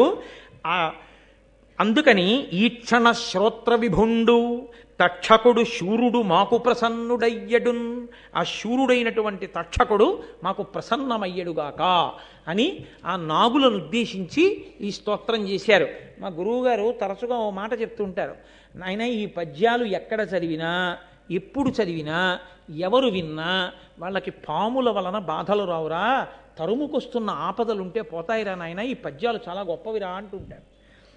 నేను ఆయనంత బాగా చదవలేను, కానీ మా గురువుగారు అయితే ఇందులో పద్యాల్ని పాము బుస్ అంటే ఎలా వస్తుందో అలాగే చదువుతారు. అది ఎందుకంటే పాములను ఉద్దేశించి చదివిన పద్యాలు కదూ, అందుకని ఆ పద్యం అలాగే చదువుతారు. మా గురువుగారు చదువుతున్నప్పుడు నిజంగా అలాగే ఉంటుంది. కానీ ఒక్క మాట మాత్రం మీరు గమనించవలసి ఉంటుంది. నిజానికి కవులు అటువంటి శబ్దముల యొక్క సౌందర్యమునందు ఏ విధమైన అనురక్తి కలిగిన వారు కారు. నేను మా గురువుగారు దాంట్లో అందం ఉందన్నారని నేను మీతో అన్నాను, కానీ నిజంగా ఆ పద్యంలో అదే అందం అని నేను చెప్పాను అనుకోండి, నన్నయ్య గారు చిన్నపుచ్చుకుంటారు. నేను యథార్థం చెప్తున్నాను.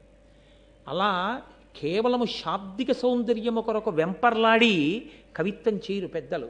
దాంట్లో నిక్షేపింపబడిన అర్థానికే ఎక్కువ ప్రతిపాదన. కానీ అది అనుషంగికం. అటువంటి ఆ శబ్దాన్ని అలా పొదగడం ఒక గొప్పతనం. కాబట్టి ఇప్పుడు ఆ నాగులనన్నిటినీ కూడా ఆయన స్తోత్రం చేశారు. కానీ వారెవరూ కనపడలేదు. అక్కడ ఒక గుర్రం మీద కూర్చున్నటువంటి ఒక దివ్యమైనటువంటి ఒక పురుషుడు ఒకడు దర్శనమిచ్చాడు. దర్శనమిచ్చి ఆయన అన్నాడు, నాయన నా దగ్గరకు వచ్చి నా చెవిలో ఒకసారి ఊదవయా అన్నాడు. ఆయన దివ్య పురుషుడు చెప్పాడు, నమ్మాడు. వెళ్ళి ఆ గుర్రం చెవిలో ఒక్కసారి ఉఫ్ఫని ఊదాడు. ఊదేసరికి పాతాళైక నికేతనంతరమునన్ పర్వ్యంద దశ్వాఖిల శ్రోతో మార్గ వినిర్గతోద్రదహనాత్సుల్ పన్నగవ్రాతముల్ భీతిల్యన్ భుజగాదినాథమనమున్ భేదిల్లే కల్పాంత సంజాత ప్రోద్ధత బాడబానల శిఖా శంఖాధికాంతంకమై. ఆ చెవిలో ఒక్కసారి ఊదేసరికి ఒక పెద్ద అగ్నిహోత్రం, అది కూడా ప్రళయకాలంలో వచ్చేటటువంటి అగ్ని ఎలా ఉంటుందో అటువంటి అగ్ని పైకి వచ్చింది. వచ్చి ఆ నాగలోకాన్నంతటినీ చుట్టుముట్టింది. ఆ చుట్టుముట్టిన అగ్నిహోత్రానికి జడిసి గబగబా తక్షకుడు బయలుదేరి వచ్చాడు. వస్తూ ఆయన అనుకున్నాడు, పరమశివుడి ఆగ్రహం ఎటువంటిదో తపోనిష్టాగరిష్ఠుడైన బ్రాహ్మణుడి యొక్క ఆగ్రహం అటువంటిది. కాబట్టి నేను చేసిన తప్పును దిద్దుకోవడము అంటే పట్టుకెళ్ళి ఈ తాటంకములను ఈ కుండలములను ఆయనకి ఇచ్చేయడమే అని పట్టుకెళ్ళి గబగబా ఆ ఉదంకుడి చేతిలో కుండలములను పెట్టాడు. ఆయన ఆ కుండలాల్ని తీసుకున్నాడు. అష్టసిద్ధులు కలిగిన వాడు, నేను చాలా తొందరగా వెళ్ళాలి ఇప్పుడు మా గురుపత్ని దగ్గరికి, ఎలా వెళ్ళాలని అడిగాడు. అంటే ఎక్కడ తను బుద్ధితో నిర్ణయించుకోవాలో అక్కడ సిద్ధులు వాడాడు. ఇప్పుడు దివ్య పురుషుడు ఉన్నాడు కాబట్టి ఆయన్ని అడిగాడు, నేను ఎలా వెళ్ళాలి తొందరగా ఇప్పుడు అంటే ఆయన అన్నాడు, ఇదిగో ఈ గుర్రం ఎక్కి వెళ్ళు. అక్కడే ఆశ్చర్యకరమైనటువంటి సందర్భాన్ని ఒకదాన్ని ఉదంకుడు చూశాడు. ఒక రాట్నం, ఆ రాట్నం దగ్గర తెల్లదారాలు నల్లదారాలు ఉన్నాయి. ఓ ఇద్దరు ఆడవాళ్ళు కూర్చుని ఉన్నారు. వారి పేరు ధాత విధాత. వాళ్ళిద్దరూ ఆ తెల్లదారాన్ని నల్లదారాన్ని తీసి కండికి చుడుతున్నారు. 12 ఆకులు కలిగినటువంటి చక్రం ఒకటి ఉంది. ఆ చక్రాన్ని బలిష్టమైనటువంటి 6 యువకులు తిప్పుతున్నారు. ఆ తిప్పుతున్నటువంటి సన్నివేశాన్ని చూశాడు ఆయన ఆ నాగలోకానికి వెళ్ళినప్పుడు. ఇప్పుడు ఆ గుర్రం మీద ఉన్న దివ్య పురుషుడు అన్నాడు, నువ్వు ఈ గుర్రం ఎక్కి వెళ్ళిపో అన్నాడు. వెంటనే ఆ గుర్రం ఎక్కి కూర్చున్నాడు, సంకల్పం చేశాడు. అది గురువుగారి భార్య దగ్గర ఉంది. ఆవిడ అప్పుడే స్నానం చేసి వచ్చి కూర్చుని, సుముహూర్తం అవుతోంది, కుండలాలు పెట్టుకోవాలి, వచ్చాడా ఆ శిష్యుడు అని చూస్తాను. అమ్మా వచ్చానమ్మా అన్నాడు. గబగబా కుండలాలు ఇచ్చాడు. గురుపత్ని ఆ కుండలాలు పెట్టుకుంది. గురువుగారు గురుదక్షిణ ఇచ్చాను, నాకు ఎంతో సంతోషంగా ఉంది. ఇస్తే సంతోషిస్తారని గురువుగారు కాదు, ఇచ్చి నేను సార్థకత పొందారు. ఆ చదువుకు ఒక సార్థకత కలిగింది ఇప్పుడు. కాబట్టి నేను పరమ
నీవు వెళ్ళి తపస్సు చేసుకో అని. ఆయన వెళ్ళి తపస్సుని ప్రారంభం చేశాడు. కానీ నేను నిన్న మీతో మనవి చేశాను, స్వభావము అని ఒకటి ఉంటుంది. ఆ స్వభావమునందు బలము ఉంటుంది, బలహీనత ఉంటుంది. ఎక్కడ క్రోధం ఉందో అక్కడ కుతంత్రం పుడుతుంది. వాణ్ణి పాడు చేయడానికి అవకాశం ఎలా ఉంటుంది ఆలోచించడం మొదలెడుతుంది. అదొక పెద్ద పాపం. అది జీవుడు పతనమైపోవడానికి అజ్ఞానము చేత మాయ చేత ఏర్పడుతున్న పెద్ద కందకం అన్నమాట. అది దాన్ని దాటకపోతే మళ్ళీ దాటడానికి ఎన్ని వందల జన్మలలో దాటుతాడో ఎవరికీ తెలియదు. అలా అంటుకుని ఉండిపోతుంది. మీకు ఎదర కనపడతాయి భారతంలో అలాంటి ఘట్టాలు. దానివల్ల వచ్చేటటువంటి ఉపద్రవం ఏమిటంటే దీర్ఘకాలం దాన్ని మనసులో పెట్టుకుని ఎలా ఎలా ఎలా అన్న ఆలోచన వస్తూనే ఉంటుంది. అదే జరిగింది ఉదంకుడి విషయం. ఇంత దర్శనం చేశాడు, ఇంత గురుదక్షిణ కట్టాడు, గురువుగారి దగ్గర ఆశీర్వచనం పొందాడు, ధన్యుడయ్యాడు, ఆశ్రమాన్ని నిర్మించుకున్నాడు, చక్కగా తపస్సు చేసుకుంటున్నాడు. చేస్తున్నాడు కానీ అతనికి అప్పుడప్పుడు జ్ఞాపకం వస్తూ ఉంటాడు తక్షకుడు. ఎప్పుడు తక్షకుడు జ్ఞాపకం వచ్చినా ఆనాడు ప్రార్థన చేయడం చేశాడు తక్షకుణ్ణి. అది ప్రేమ చేత కాదు, లొంగ తీసుకోవడం కోసమని మనసులోంచి వచ్చినటువంటి ఒక రకమైన ప్రకోపం. అది పూర్తి పరిణిత వలన కలిగినది కాకపోయింది. దానివలన ఇప్పుడు అతనికి తక్షకుడి మీద క్రోధం ఆవహించింది. నేను ఆనాడు పౌష్య మహారాజు యొక్క భార్య దగ్గర కుండలములను తీసుకొస్తుంటే వాటిని అపహరించాడు, నాగలోకానికి తీసుకుపోయాడు. నేను అంత కష్టపడి మళ్ళీ వాటిని తెచ్చుకోవలసి వచ్చింది. నన్ను ఎంత బాధ పెట్టాడు.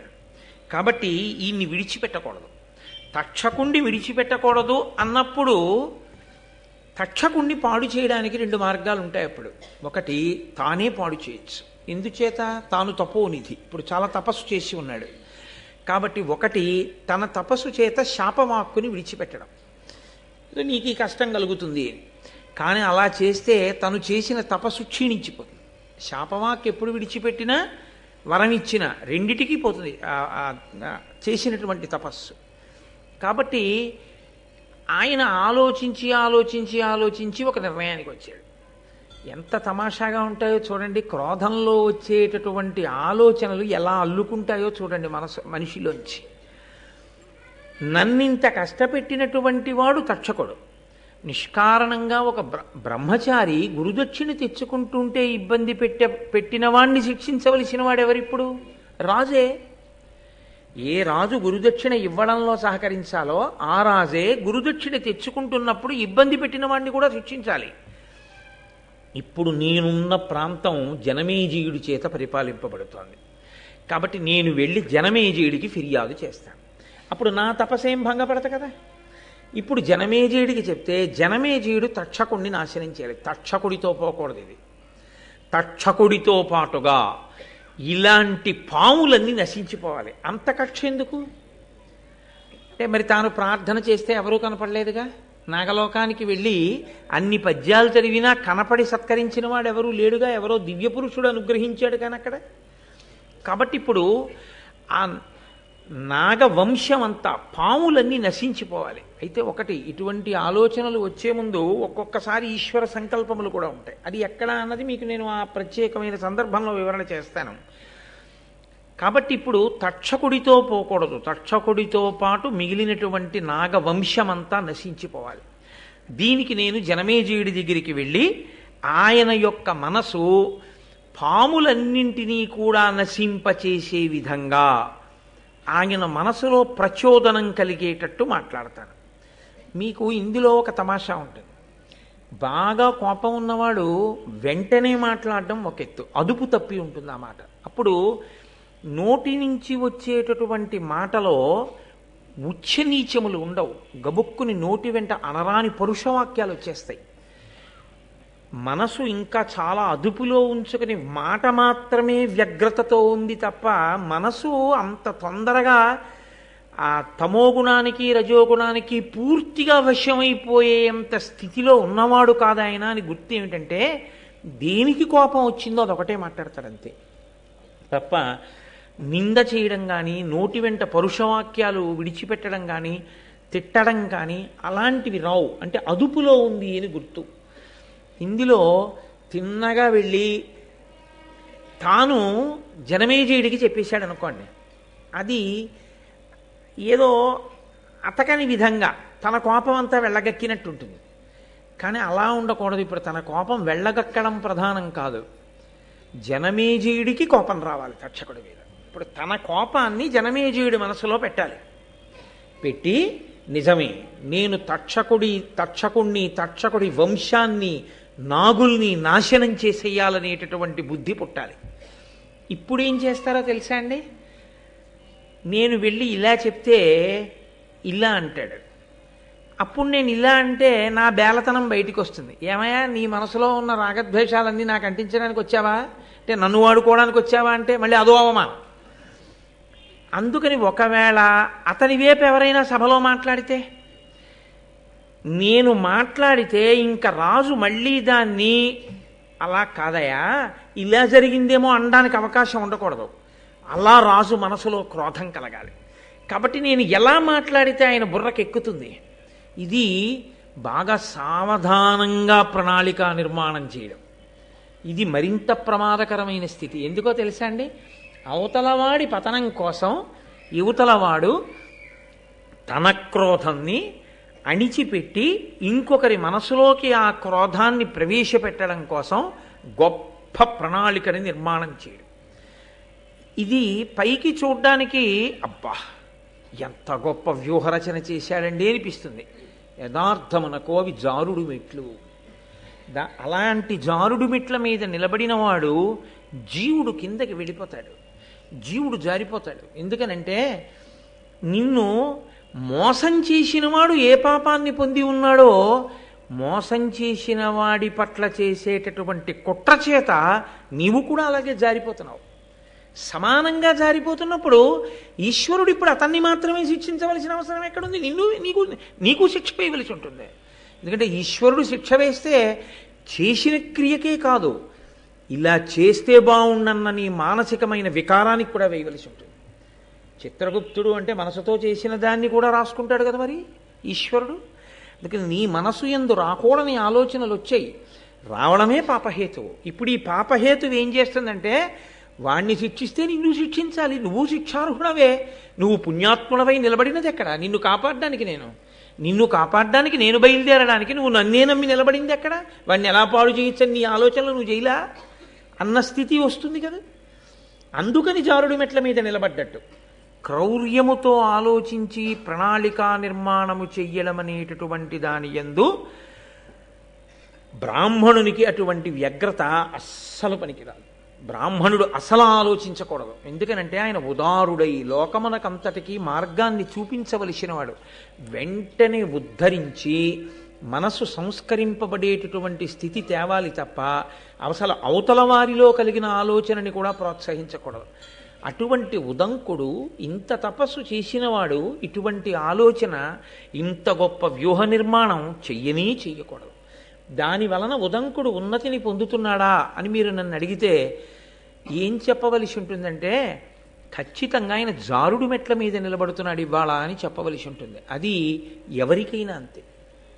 మహాభారతం అత్యంత సున్నితమైన విషయాన్ని స్పృశిస్తోంది. అందుకే జీవితంలో మహాభారతాన్ని బాగా విన్నటువంటి వారు తాము జారిపోకుండా ఎలా నిలబడాలో తెలుసుకుంటారు. తాము జారిపోకుండా నిలబడితే కదూ అసలు ఆ గౌరవం. అలా ఈశ్వరుడి దృష్టిలో మీరు ఏ పని చేస్తున్నా ఎప్పుడూ ఒక విషయాన్ని జ్ఞాపకం పెట్టుకోవాలి, నేను ఈశ్వరునకు జవాబుదారి. ఈశ్వరుడు ఒక్కడు నా ఆలోచన సరళిని గమనించగలిగితే చాలు, నాకు ఏ కితాబులు అక్కర్లేదు. ఈశ్వరుడి దృష్టిలో నేను దోషినైన నాడు లోకమంతా పొగిడినా నే చేసిన నేరాన్ని నుంచి నేను తప్పించుకోవడం సాధ్యం కాదు.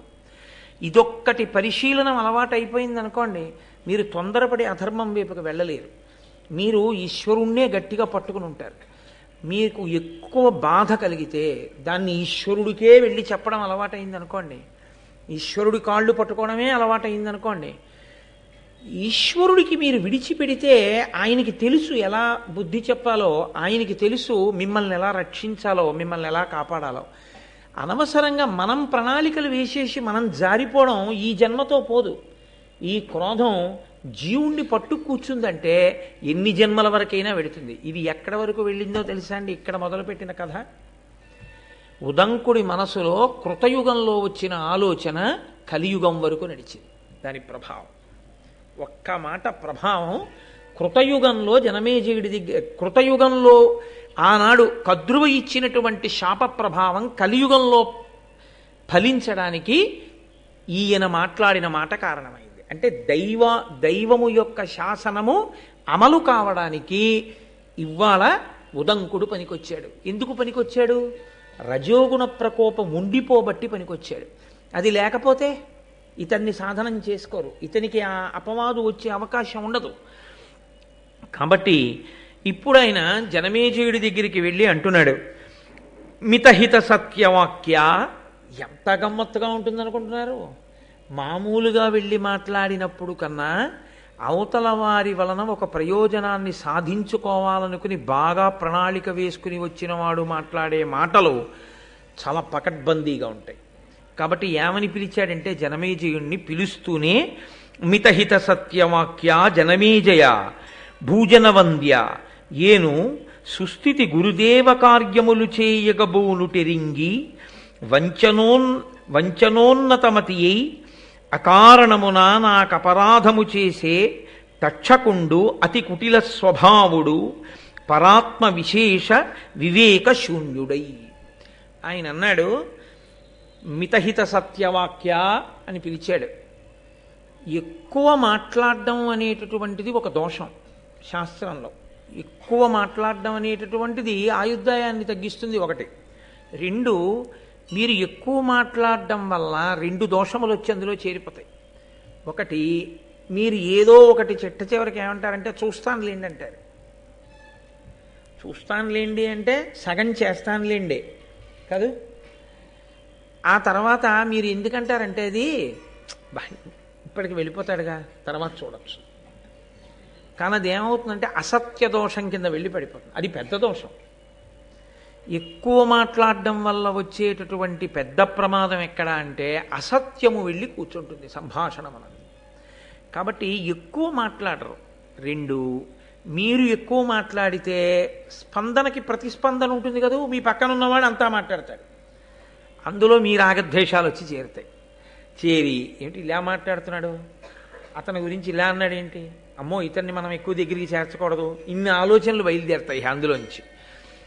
కాబట్టి ఎవరు మితముగా మాట్లాడతారో వాడు తన మీద తాను నియంత్రణ ఉన్నవాడు.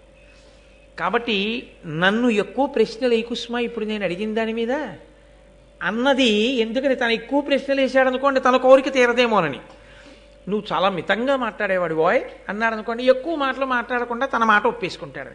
అయ్యా నేను మిమ్మల్ని ఒకటి అడగదలుచుకున్నాను కానీ మీరు మాత్రం కాదు వద్దు అనకూడదు, ఈ ఒక్కసారి మా మాట వినాలి అని ముందు అన్నాడు అనుకోండి, ఇంకా మీరు ఊ అన్నం ఎందుకు? మిమ్మల్ని ఊ అన్నది అనిపించడానికి వచ్చాడంతే కాదు. అది అనుమతించారు, అనిపించుకోవడానికి వచ్చాడు. కానీ నిజంగా మీరు అనుమతిస్తున్నారో లేదో ఆయనకు అనవసరమైన విషయం అది. మీరు హృదయం పరిపూర్ణంగా మీరు అనుమతిస్తే చేస్తాను అన్నాడు అనుకోండి వేరు. మీరు కాదనకూడదు, మీరు ఊ అనాలి అంతే ఈ ఒక్కసారికి అన్నాడు అనుకోండి, ఇంకా మీరు అది వినకుండా ఊ అనడం మంచిది కాదు. ఊ అనాలనుకుంటే నేను అలా అనను, అది నా స్వభావం కాదు అని మీరు అనగలిగితే ఆయనతో మీ అనుబంధాన్ని కొనసాగించడం ప్రశ్నార్థం కదా. ఎంత ఇబ్బంది ఉంది, ఒక్క మాటలో ఎంత ఇబ్బంది ఉంటుందో చూడండి. కాబట్టి మితహిత సత్య వాక్య, ఎంత గొప్ప మాటలేశాడో చూడండి. అది లోపలి ఆలోచన. మితంగా మాట్లాడేవాడా, హితంగా మాట్లాడేవాడా అంటే నేను అన్నదానికి కాదనకుండా ఉండేవాడా. సత్యవాక్య, చూస్తానులేండి అన్న తర్వాత డేట్లు ఇవ్వకుండా పోకూడదు, ఇచ్చి తీరాలి. కాబట్టి సత్యవాక్య అన్నమాట నిలబెట్టుకోవాలి. కాబట్టి ఇప్పుడు ఏం చేస్తున్నట్లు, జనమేజయుడు తానన్న మాట వినేటట్టుగా ఆయన్ని మానసికంగా సిద్ధం చేస్తున్నాడు. జనమేజయ, మీ మంత్రి గారిని అన్నానో సైన్యాధ్యక్షుడిని అన్నానో అనుకుంటున్నావేమో, నిన్నే. కాబట్టి మితహిత సత్యవాక్య జనమేజయ, నేను చాలా మంచివాణ్ణయా భూజనవంద్య, ఏను సుస్థితి గురుదేవ కార్యములు చేయగబూనుటెరింగి. నేను గురుదక్షిణ తేవడం కోసమని చెప్పి వెళ్ళి వస్తున్నాను, నేను పవిత్రమైన పని మీద ఉన్నానని తెలిసి కూడా ఇది చెయ్యకూడని పని, ఇది చెయ్యవలసిన పని అనేటటువంటి వివేకాన్ని పూర్తిగా మర్చిపోయి పెద్దల పట్ల ఎలా ప్రవర్తించాలో ప్రవర్తించవలసినటువంటి విధానాన్ని పూర్తిగా విస్మరించి కుటిల స్వభావుడై అవతల వారిని మోసం చెయ్యడమే తన ప్రధానమైనటువంటి ఆలోచన విధానంగా పెట్టుకున్నవాడై ఆ తక్షకుడున్నాడే ఆయన నన్ను చాలా ఇబ్బంది పెట్టాడు. కుండలములు పట్టుకుపోయాడు కాబట్టి ఇప్పుడు నువ్వు జోక్యం చేసుకోమని అడగట్లేదు, కుండలములు తెచ్చేశాను. కానీ నేను ఎంత బాధపడ్డానో తెలుసా? చాలా బాధపడ్డాను ఆ తక్షకుని యొక్క ప్రవర్తన చేత. కాబట్టి భూజనవంద్య, భూమిజనుల చేత నమస్కరింపబడేవాడా, అటువంటి తప్పు చేసినవాడు ఇప్పుడు దాని వల్ల వచ్చిన నష్టమేమిటి అని నువ్వు వదిలిపెట్టడానికి వీల్లేదు. నేను బాధపడ్డానా లేదా? కాబట్టి ఆ బాధపడిన దానికి నువ్వు పరిహారం చూపించాలంటే తక్షకుణ్ణి నువ్వు శిక్ష వేయాలి అని. ఇప్పుడు రాజు మనసు ఎటువైపు గడుతుంది మీరు ఆలోచించండి. ఆయన నిష్పక్షపాతంగా ఒక ఆలోచన చేస్తాడు. ఇందులో ఒక చిన్న ఇబ్బంది ఒకటి వస్తుంది. పోన్లేండి పంతులు గారు, దానికి ఏముంది, నిజమే కుండలాలు ఎత్తుకుపోయాడులేండి, మీరేం సామాన్యులా? మీకు వెంటనే దివ్య పురుషుడు కనిపించి మీకు ఆ కుండలాలు ఇచ్చేసి ఆ గుర్రం చెవిలో మీరు ఊదేసరికి అగ్నిహోత్రం అంతా వ్యాపించలా?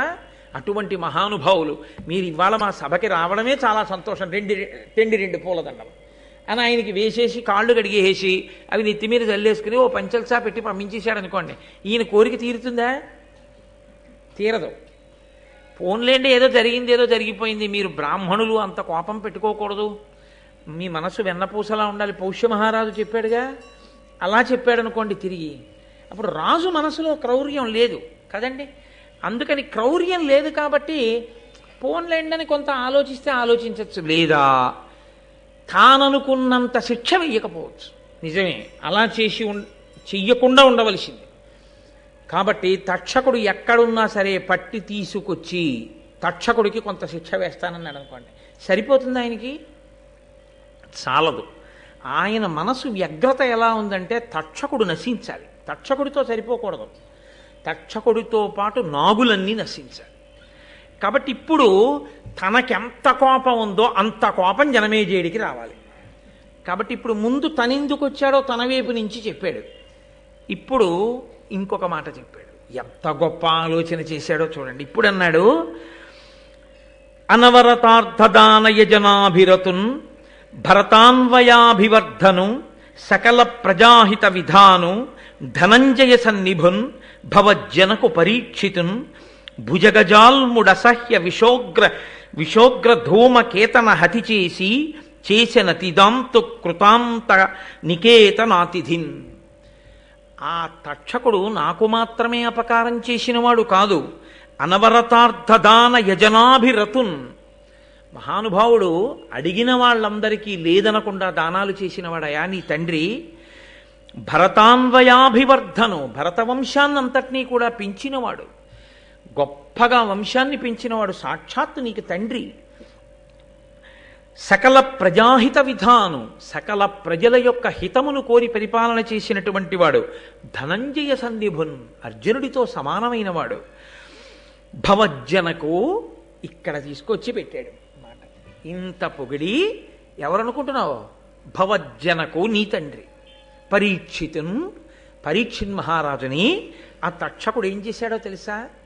భయంకరమైనటువంటి తన యొక్క విషము అనబడేటటువంటి అగ్ని జ్వాలల చేత దహించి యమధర్మరాజు సదనానికి అతిథిగా పంపించాడు.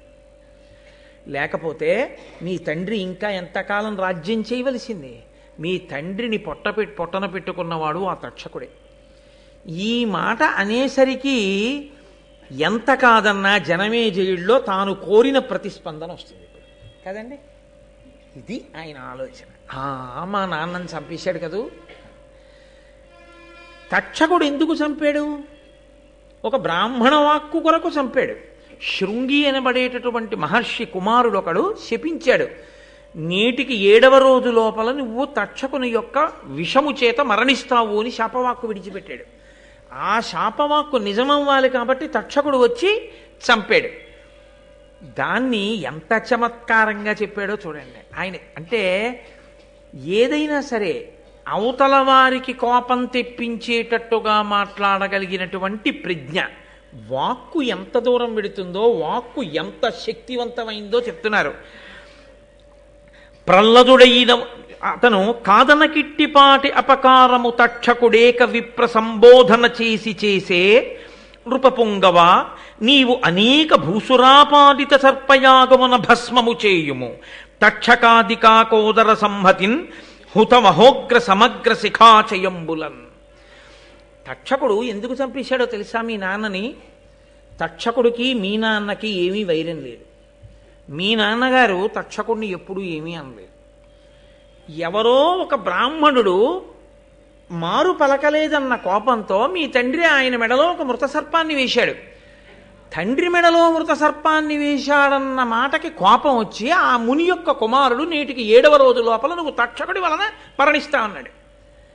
అంటే ఇప్పుడు తక్షకుడికి 2 మార్గాలు ఉన్నాయి. ఒకటి శృంగి మాటకి చంపేయడం, 2 శృంగి మాటకి చంపకపోవడం. ఎందుకు చంపకుండా ఉండొచ్చు? మీ నాన్న ఎంత గొప్పవాడో ఇందాక చెప్పే కదా, ఇక్కడ చెప్పలేదు, ముందే చెప్పాడు పద్యంలో. అర్జునుడితో సమానుడు, లోకమునంతటినీ కూడా అంత గొప్పగా పరిపాలించినవాడు, నిరంతరము పరమభక్తితో యజ్ఞయాగాది క్రతువులు చేసినవాడు, దానధర్మములు చేసినవాడు. అటువంటి వాణ్ణి ఒక బ్రాహ్మణుడు తక్షకుడు చంపుతాడని అన్నాడని వెళ్ళి చంపేశాడు తప్ప, ఆ బ్రాహ్మణుడి దగ్గరికి వెళ్ళి మధ్యలో నేనా దొరికాను నీకు, నే చంపుతానని శాపవాక్యెందుకు విడిచిపెట్టావు? నేనెందుకు చంపాలి పరీక్షిత్తుని? పరీక్షిత్తు లాంటి ప్రభువు శరీరం విడిచిపెడితే ఈ లోకాన్ని రక్షించడానికి మళ్ళీ అటువంటి ధర్మాత్ముడు ఎక్కడి నుంచి వస్తాడు? ఎందుకంత తీవ్రమైన వాక్కు విడిచిపెట్టావు? నేను నీ మాట వినను, నేను కరవను. అలా కరవకుండా ఉన్నందుకు నాకు కూడా శాపవాక్య ఇస్తావా? ఇస్తే ధర్మం కోసం నేను కూడా శరీరం వదిలిపెడతాను తప్ప నేను ప్రభువుని చంపను అనగలిగాడా తక్షకుడు? ఇప్పుడు క్రోధం ఎవరిలోకి ఎడుతోంది? ఒక ఇంజెక్షన్ పట్టుకుని అవతల వారిలోకి ఎక్కించినట్లు తనలో ఉన్న క్రోధం ఏ స్థాయిలో ఉందో అంత స్థాయిలో ఆయనలోకి పంపిస్తున్నాడు. ఇప్పుడు పరిష్కారం కూడా చెప్పేశాడు. ఇంకా మళ్ళీ ప్రత్యేకంగా దీనికి నేనేం చెయ్యాలని ఆలోచన రావక్కర్లేదు పరీక్షిత్ జనమేజయుడికి. ఎంత గొప్పగా చెప్పాడో చూడండి. నృపపుంగవ, నీవు అనేక భూసురాపాదిత సర్పయాగమన భస్మము చేయుము. తక్షకాదికాకోదర సంహతిన్ హుతవహోగ్ర సమగ్ర శిఖాచయంబులన్. ఒక బ్రాహ్మణుడన్న మాటకి తక్షకుడు చంపేశాడు మీ నాన్నని. నువ్వు చాలామంది ఋత్విక్కుల్ని తీసుకురా, కూర్చోబెట్టు. వాళ్ళందరూ కలిసి ఒక్కొక్క పాము పేరు చెప్పి స్వాహ అంటారు. ఆ పాము పడిపోవలసిందే. ఒక బ్రాహ్మణుడి మాటకి తక్షకుడు వెళ్ళి మీ నాన్నని చంపేయచ్చు, ఆ బ్రాహ్మణుడి మాటకి పాములు వచ్చి అగ్నిలో పడక్కర్లా? మీ నాన్న విషయంలో ఓ నీతి, బ్రాహ్మణులు వచ్చి చెప్పిన తర్వాత ఈ పాముల విషయంలో ఒక నీత. వాళ్ళని వచ్చి పడిపోమ్మను. చిట్ట చివర తక్షకాయ స్వాహ అనమను, తక్షకుడు కూడా వచ్చి అగ్నిలో పడిపోతాడు. అప్పుడు నువ్వు పీటల మీద కూర్చుని, ఏమయ్యా బ్రాహ్మణ వాక్కుకి మా నాన్నని చంపావుగా, బ్రాహ్మణ వాక్కుకి నువ్వు చావు అను. నీ పగ తీరుతుంది రాజా. తండ్రిని చంపినవాడు హాయిగా అక్కడ తిరుగుతూ ఇంకా లోకాన్ని నాలాంటి బ్రహ్మచారుల్ని ఇబ్బంది పెడుతుంటే నువ్వు ఇక్కడ చూస్తూ కూర్చున్నావా? కాబట్టి సర్పయాగం చెయ్యి, ఋత్విక్కుల్ని పిలిపించి స్వాహాకారంతో పావులన్నిటిని పడగొట్ట అగ్నిహోత్రంలో. ఎంత కోపం వస్తుందండి! ఇక్కడ ఒకే ఒక చిన్న మినహాయింపు ఉంది ఇప్పుడు జనమేజయుడు మాట్లాడడానికి. ఎందుకని? నృపాలక అన్నాడు కదా, భూమిని పరిపాలించేవాడు రాజు. ఆయన ఒక మాట అనొచ్చు, నిజమేనయ్యా చంపవలసిందే తక్షకుణ్ణి. తక్షకాయ స్వాహాని యాగమన్నా చేయిస్తాను, తక్షకుణ్ణి చంపడానికి నేనన్నా పెడతాను. తక్షకుడు మా నాన్నని చంపితే పావులన్నింటినీ నేను ఎందుకయ్యా చంపడం? అవేం చేశాయి? అవేం చంపలేదుగా మా నాన్నని, అవేమి మా నాన్నకి ద్రోహం చేయలేదుగా, నీకు వాళ్ళెవరు ద్రోహం చేయలేదుగా, మరి వాళ్ళందరినీ ఎందుకు చంపడం? తక్షకుడు జోలికి పెడతానులే అన్నాడు అనుకోండి. తాను నాగలోకానికి వెళ్ళి ప్రార్థన చేసినప్పుడు వాళ్ళెవ్వరూ తనకి పలకలేదన్న కోపం ఎలా పోతుంది? మీరు లోకంలో ఒక గమ్మత్తు ఉంటుంది చూడండి. ఆయనకి చెప్పానండి, ఆయన వినలేదు. వాళ్ళ అన్నయ్యకి చెప్పాను, వాళ్ళ అన్నయ్య వినలేదు. వాళ్ళ తమ్ముడికి చెప్పాను, వాళ్ళ తమ్ముడికి వినలేదు. వాళ్ళందరూ నశించిపోవాలండి అంటాడు. ఎందుకని? తనకి అసలు ఎవడ చెయ్యాలో వాడు చేయడం కాదు, తను ఎవరెవరికి చెప్పాడో వాళ్ళు ఎవరూ వినలేదు తన మాట. అందరి మీద కోపమే. కాబట్టి ఇప్పుడు ఇంత కోపం అవతల వాళ్ళలోకి వెళ్ళాలి, వాళ్ళందరినీ కూడా చంపేయడానికి నిజమే. ఎందుకు చేయకూడదు యాగం? పాములన్నింటినీ చంపేయాలి అన్న ఆలోచన రావాలంటే అసలు ఆ మాట అడగకూడదు. జనమే చేయడం అడగకుండా తను జవాబు చెప్పాలి. మితహిత సత్యవాక్య. ఇంకా మళ్ళీ అనుమానాలు రాకూడదు జనమే చేయడికి, ఇంతకన్నా ప్రశ్నలు వేయకూడదు అనిపించాలి. అందుకని తర్వాత పద్యంలో అన్నాడు, ప్రహ్లదుడైన ఒక్క కులపాంసను చేసిన దానం తత్కులం బెల్లను దూషితంబకుట ఏమి అపూర్వము కావునన్ మహీవల్లభ తక్షకాధము నెపంబున సర్పము నెల్ల అగ్నిలో త్రెళ్ళగ సర్పయాగమతి ధీయుత చేయుము విప్రసమ్మతిన్. ఏమి రాజా, నువ్వు పూర్వం నీతి వినలేదా? ఒక కులంలో ఒక్క దుర్మార్గుడు జన్మిస్తే ఆ దుర్మార్గుడి కారణంగా కులమంతా నశించిపోతుంది, ఆ జాతి నశించిపోతుంది. అలా ఇంతటి దుర్మార్గుడు పరీక్షిత్తు వంటి ధర్మాత్ముండే చంపినటువంటి తక్షకుడు పుట్టిన కులం నశించిపోవద్దు. కాబట్టి ఆ పావులన్నీ పోవలసింది. ఇవాళ తక్షకుడు, రేపు నోట్లో విషం ఉన్న మిగిలిన పావులు, రేపు ఇంకోళ్ళ తోలికెడతాయి. నేను పావు అన్నది ఉండడానికి వీల్లేదు, పావులన్నీ పడిపోవలసింది అగ్నిహోత్రంలో. కాబట్టి విప్రుల్ని పిలువు, కూర్చోపెట్టు, ప్రభువు ఇలా చెయ్యొచ్చని చెప్పు, నచ్చ చెప్పు, బ్రాహ్మణులు ఒప్పుకుంటారు. యాగం మొదలుపెట్టు, వాళ్ళు స్వాహాకారం చేస్తారు, పడిపోతాయి అంతే. అగ్నిహోత్రం పడిపోతే పావులన్నీ చచ్చిపోతాయి. అందుకని అలా పిలిపించు, యాగం మొదలుపెట్టు అంటే జనమేజయుడు ఒక్క మాట మాట్లాడినట్టు లేదు. ఉత్తర క్షణం ఆయన చాలా, నువ్వు చెప్పింది ఎంత మాత్రము ఇందులో అనుమానం లేదయా, నిజమే, నేను సర్పయాగం చెయ్యవలసిందే అని ఋత్విక్కుల్ని పిలిచి, రండి మీ అందరూ కూర్చోండి, కూర్చుని సర్పయాగం ప్రారంభం చేయండి. ఈ సర్పయాగం చేత లోకంలో ఉండేటటువంటి నాగులన్నీ కూడా ఈ అగ్నిహోత్రంలో పడిపోయి ఇవన్నీ మరణించవలసిందే అని సంకల్పం చేసేసాడంతే. చాలా జాగ్రత్తగా జ్ఞాపకం పెట్టుకోవలసిన విషయం ఏంటంటే, చాలా కోపం వచ్చినటువంటి వ్యక్తి చాలా కోపంలో ఏ ప్రణాళికా నిర్మాణము చేయరాదు. కోపంగా ఉన్నప్పుడు మీరేమీ ఆలోచన చేయకూడదు. అంతకన్నా ఏది చెయ్యాలో మీరు కోపంతో ఇంకోరికి చెప్పు చేయడం చాలా మంచిది తప్ప మీరు ఆలోచన చేసి అప్పుడు ఏమి నిర్ణయాలు మీరు తీసుకోకుండా ఉండడం మంచిది. ఎందుకో తెలుసా? ఇదిగో ఇలాగే వెడుతుంది. ఆ బుద్ధి యందు కలిగిన వ్యగ్రత సరి అయినటువంటి రీతిలో ఆలోచన చెయ్యనివ్వదు.